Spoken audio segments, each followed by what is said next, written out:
Manta Lincoln's type route, boost up the universal stats. It's a scary G2 IG lineup in the late game, man. Like, you cannot underrate these three cores together with the amount of stats they're going to bring to the table. Yeah, I mean, this is something that that's a nice combination, to be able to have a strong BKB mid game and then feel confident about your scaling late game. Because I know you're a big fan of the Void Spirit going late. We've seen tons of Primal Beasts from the previous patch where the Heart Blade Mail was all meta. It felt like this hero just did not fall off. The game just kept going later, and it felt like he just kept getting stronger with his Aghanim Scepter timing. Man, that Drunken Buddies. He is able to pull himself so far away. Now he snowballs Mira out of the danger from G2IG, and we're back to a tri-lane versus tri-lane, just like last series. Mira does manage to, oh, he doesn't go for it. They pin the Treant, but he is stuck in the middle of the well. They couldn't immediately get some damage on him. Now that he pops back out, Collapse thinks about going for it, but he's not going to be able to get it. Mira, he is not going to survive this situation. Monet is the one to pick up first blood. A great start for the Luna. These Luna tri-lanes, man, they are very strong. You do not want to mess with them, particularly this Treant Luna tri-lane. We saw it last series as well. This is like some really old school combination that you try and skirmish them early, you're going to run up against this brick wall, and your spells are generally not stronger in the early game. Collapse feeling the pressure. Yeah, they got the kill on the support at top, and then the other support shows on mid. The three heroes here from G2IG say, this is free, we can dive. It doesn't turn out to be free, though, as Mira and Laurel counter-rotate and get one pick off, and look for a second one in X Nova. Slowed down by the Blood Grenade. He should die to Laurel and his hits. Now, double kill for him. Monet, with the glaives, though, is getting some decent damage. Nothing to say, comes in and tries to equalize the situation as Laurel pushes forward with the Ghost Walk. Really happy about this exchange as the Mars here, but you'll take what you can get here for your Invoker Mirana. And Laurel will find another kill to be part of. Boboka is trying to slow it down. The Shards is going to keep him in place. Now the Brambles goes out. X-Nova is only going to survive for so long, though. This gives an opportunity for Nothing to Say to cut in from behind. No punish whatsoever because there's no detection. They try to go for Maposhka instead, but I think they're just lacking in the disables. The Ghost Walk still slowing Nothing to Say down. Every point in this early game and securing Radon farm, that's the biggest factor. This Piranha top of the board, top of the CS, and continuing to have kills set up for him. Back-to-back deaths for JT as he's going to have to walk out to lane. What a great ward placed out. Oh yeah, that just out Sunray points and max Fire Spirits. They're going to try and make a quick play with the two highest damage heroes they have, which is this Phoenix Void Spirit combination. But it does feel like you're going to need a little more on top of this. Team Spirit, once again, Division plays a key point. They see nobody's mid, see the rotation heading top, and if those heroes are heading top, it means bottom is free once again. Laurel, he exits out of that top lane, shows up to bottom lane to help Radon. Yeah. You didn't get a fight out of this tower. The tower's effectively dead. Team Spirit are going to try and make a play elsewhere on the map. They're looking for Monet on that top jungle area, but he is nowhere close. NTS connects again, but this is part of the problem. Like, yikes. What is your follow-up on these jumps? It's not too easy. Nothing to Say, gonna have to burn through those 21 charges. And now this smoke that went top looking for Monet, it's coming back towards mid. They're gonna convert on this tower. Yep, they get the tower. That smoke also placed a very deep ward at top, so maybe they didn't find the answer here. And perhaps more profitable if anybody from G2IG sticks around, but JT is already retreating. And yeah, they're dodging the ganks right now. Nobody's dying in a little bit, but they are huddled around each other. They are playing souped. See, just Laurel's presence via Ghost Walk is making G2IG skittish, and not skittish enough, it seems. JT is going to have his charge away canceled. Now he's caught inside the arena. Another victim of the Laurel Invoker, just continuing to hunt around the map, enabling every single play from Spirit. He has terrorized him. And now they're high enough net worth on Radon that they can make plays without Laurel. He sets it up with the Gleipnir. Hits out their Solar Flare. Collapse is going to get the pin here in bottom lane, but there's mass TP rotations coming for him. He's going to get bailed out. Nothing to Say. No jump. He's on the run. Spotted, just a little bit of vision. Somehow that spear doesn't quite pin to anything there, but he has no escape mechanisms left. A lot of heroes came down here to help out Collapse with that kill. The Void Spirit that doesn't seem to be scaling at all, Avery. It's just too defensive right now on the map. Team Spirit picking them apart. It just doesn't stop. Like, how does G2IG do anything in this game when there's just kill after kill every 30 seconds? They're getting hunted down in the side lanes. IG have kind of kept the network deficit a little controlled and are working towards their big teamfight items. We'll at least split the Tormentors here. We also do have to, continue to put some value on the defensive team fight for G2IG if Spirit decide to push into here. Hits him with a Walrus Punch, and Radon, he can do plenty of damage. He can't get out of the shard. He's surrounded by brambles. The Tornado will finish him off. They will be able to trade out for a support, but that is the best G2IG is going to get with this double damage. Man, Radon waited out that entire Blade Mail duration, and this Primal still can't get out. You need like 4 staffs or something to bail you out of these little control piles. Yeah. This has been one of the roughest. 4 staff, you say? This has been utility item? One of the roughest games for JT I've seen in a long time, and I think he is, maybe for me, one of the most important pieces of the puzzle for G2IG in terms of their games being faster, and the team fights going their way.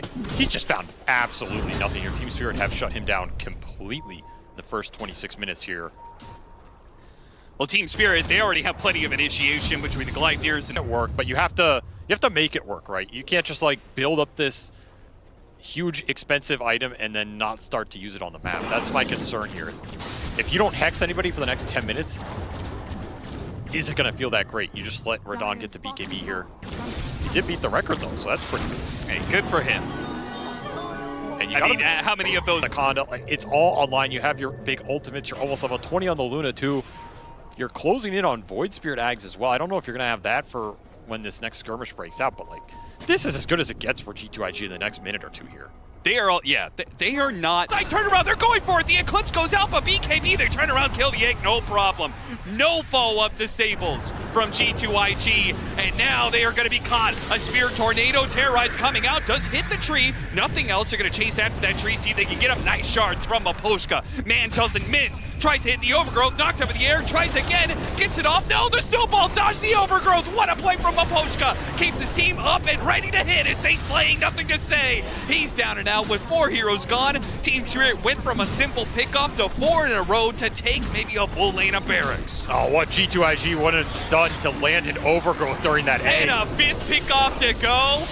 Oh, G2IG, you went from staying alive in this game to, I mean, this is looking a little hopeless now. Just so many small things going right for Team Spirit and playing the fight super patient, willing to bait out these BKBs, poke until they get some response and back up. This is a type of teamfight execution that gets you deep in lands right now, and G2IG just don't have an answer. There's no easy opening for them. I would love to see that fight again as well, because I don't know if the blink for X-Nova was just on cooldown or what, but when you went in with that Hex egg onto the Mirana, that's in theory not a bad situation because you still have this Overgrowth. But like we see here, the poke is just, you have to commit your BKB or you're just perma-stun from JT. There's no 4 staffs or anything to bail him out, so once you're there, it just has to be Monet with the damage. Like, it's so much of your damage at this point. So if you jump in with these cores, the Luna has to be there with you. Careful there.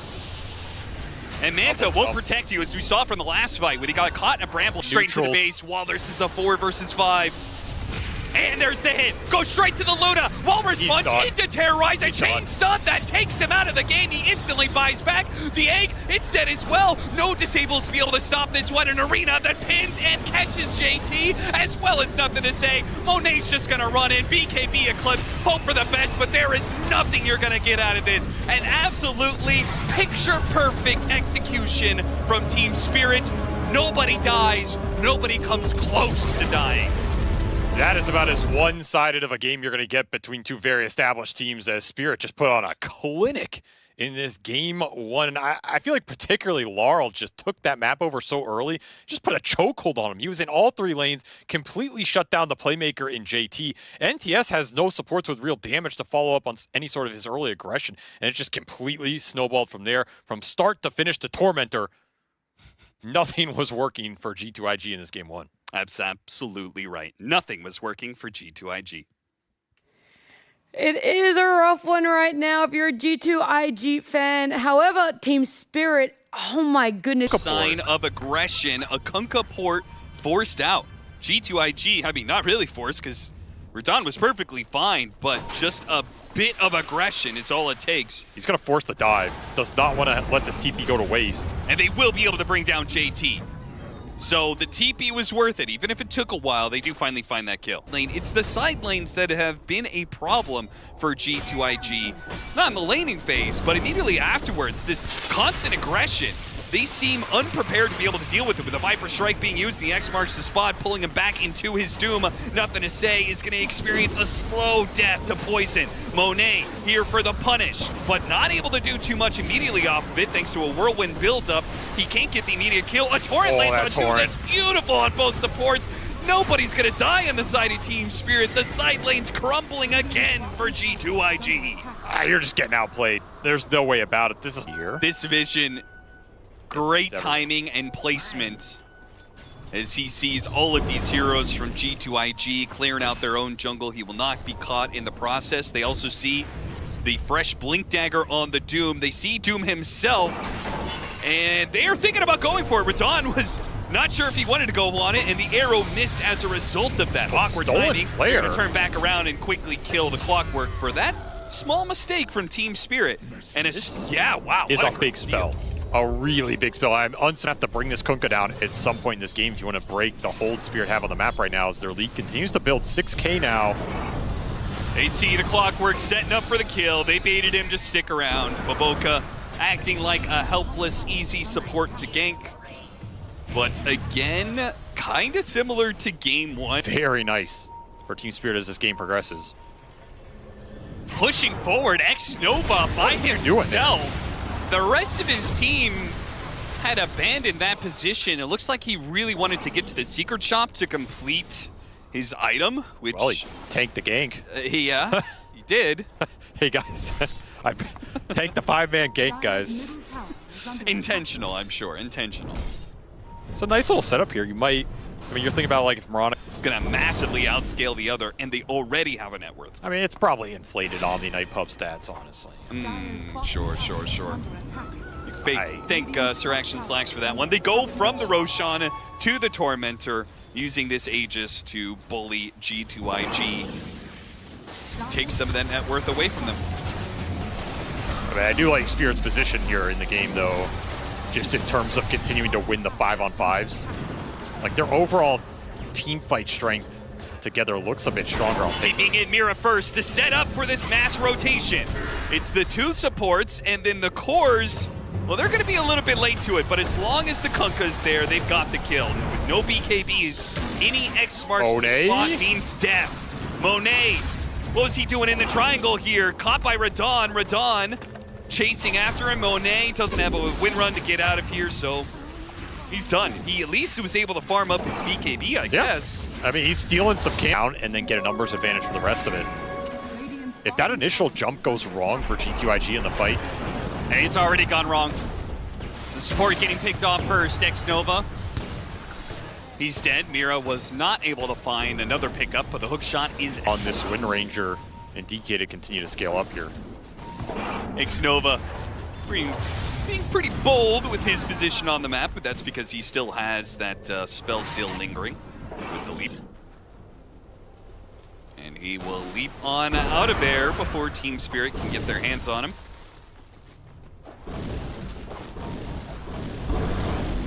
Nothing to say, level 15. Set up He's on got bottom. Blink Dagger, BKB, and an Orchid Suit. Back to bottom lane. Arrow, Gleipnir. The arrow doesn't land. BKB does go out from Monet, and he TPs away. He's going to be... Oh, the hook shot, never mind. Forgot the Mira was here as well. Expensive death. Very expensive. With the Solar Flare to back him up, so you're going to have two of these turrets to worry about in the fight. Can't doom them both, and you have the Omni Knight Kunkka to worry about. And they are going to make short work of this tower. With the shard on Laurel, they got to do something about this. Once again, G2IG are left inside of their base, impotent perhaps, as their Blink Dagger initiation doesn't do anything but set up for a death on Nothing to Say. The magic damage is working him right now. He finally has to use his BKB to stay alive, but that means that's just one more cooldown. And Team Spirit's just a clear runway for them to be able to go. Oh, Lotus! JT cancels his Doom usage, and he looks for another target, but he's not going to find it. Another BKB that's going to get cut around with the hook shot. Landing and a Cogs, keeping both of them in. Nothing to say, doesn't have a BKB, so he's going to die, and Monet uses his BKB, only to kill a Clockwork. Putting a little damage on a Laurel, perhaps. Got him down to half HP. Lotus is protecting him for now, and Monet, he has the X on him, pulled back in. Torrent doesn't quite land. Yes, it does. The Gleipnir goes out. Finally, a Doom is used on a Viper, but the Viper is going to be able to kill the Wind Ranger. The Doom dies in response, and it just is all gone wrong in this series, not just this game for G2IG. He was 10 HP? 10 HP. Not a single thing is going to go right. Team Spirit, they could have cleaned up this final building with 3 heroes, but a 4th one survives. And a Gleipnir goes out for snap. So Radon does not opt to go for that kill. Stolen air. It was a 30-second window where 9-second BKB, one at a time. Oh, they're just smoking into the high ground. Smoking at Team Spirit holding the high ground. They get a ward up there. Mira's gonna de-ward it. JT already finding himself slow. Nothing to say. He's gonna try and stop it. He pops his BKB to turn around and doom up Radon. Radon is throwing out the damage though. The Guardian Angel is put onto Radon. He is healthy as hell, and he'll not die to a nothing to say Dragon Knight. That'll never be enough. And nothing seems to be enough for G2IG, as they will call it quits in not just this series, but the International. A swift exit for them, not the place they wanted to be, and maybe, well, after this series, not the opponent they wanted to be facing, as Team Spirit came in and just absolutely dominated this series. If anybody was thinking